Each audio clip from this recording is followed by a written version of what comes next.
Jeu, papier, cailloux, ciseaux. Il pleut et il fait très froid. Paul et Aline ne peuvent pas sortir. Grand-mère, je ne sais pas quoi faire. Je m'ennuie, dit Paul. Veux-tu jouer avec nous?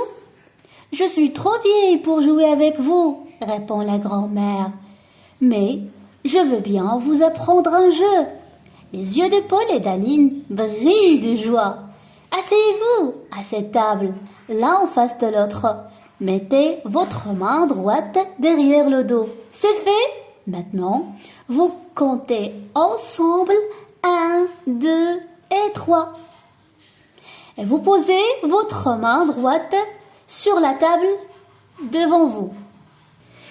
Si vous mettez sur la table votre main droite ouverte, comme une feuille de papier, vous dites papier.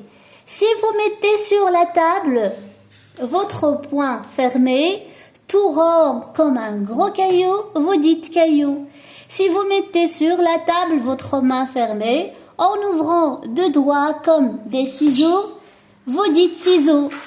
Les ciseaux peuvent couper le papier. Ciseaux, papier, les ciseaux gagnent. Le caillou peut casser les ciseaux. Caillou, ciseaux, le caillou gagne. Le papier peut envelopper le caillou. Papier, caillou, le papier gagne. Et si l'on dit la même chose? Demande Paul. Cela ne compte pas. On recommence. 1, 2, 3. Les deux enfants ont assimilé la règle du jeu. Ils commencent le jeu comme leur grand-mère l'a expliqué.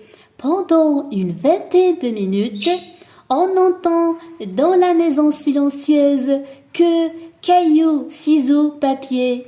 Je te coupe, je t'enveloppe, je te casse. Cela ne compte pas. On recommence. 1, 2, 3.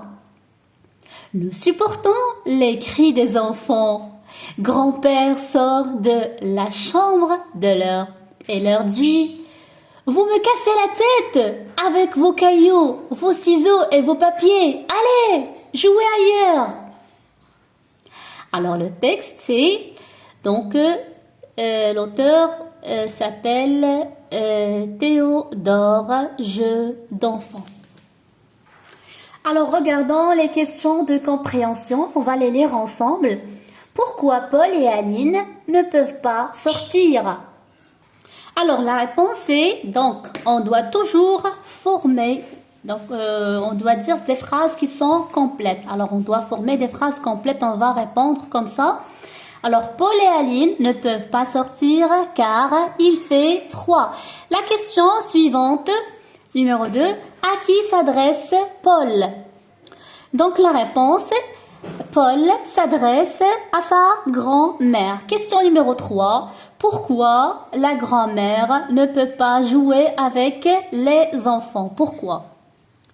La réponse, la grand-mère ne peut pas jouer avec les enfants car elle est très vieille.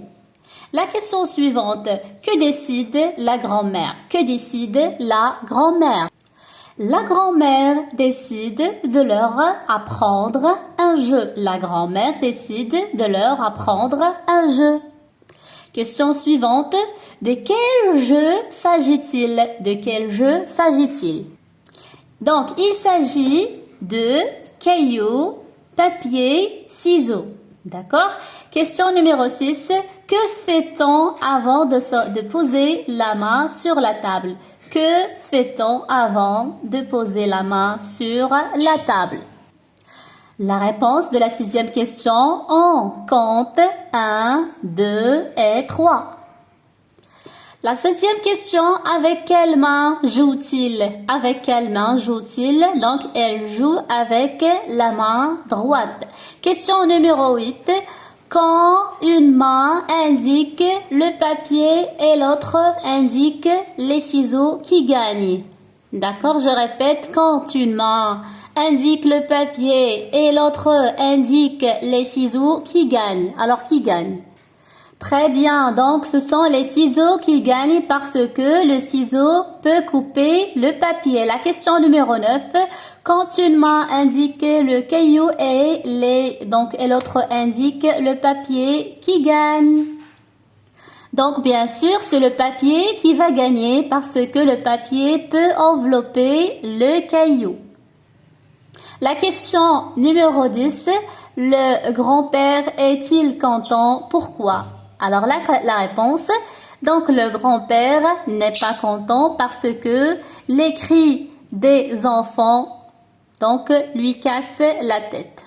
Ou bien ils ont fait beaucoup de vacarme ou bien de bruit. Question numéro 11, qu'ordonne-t-il aux enfants? Il ordonne aux enfants de sortir pour jouer ailleurs. La question numéro 12, a-t-il raison? Est-ce qu'il a raison?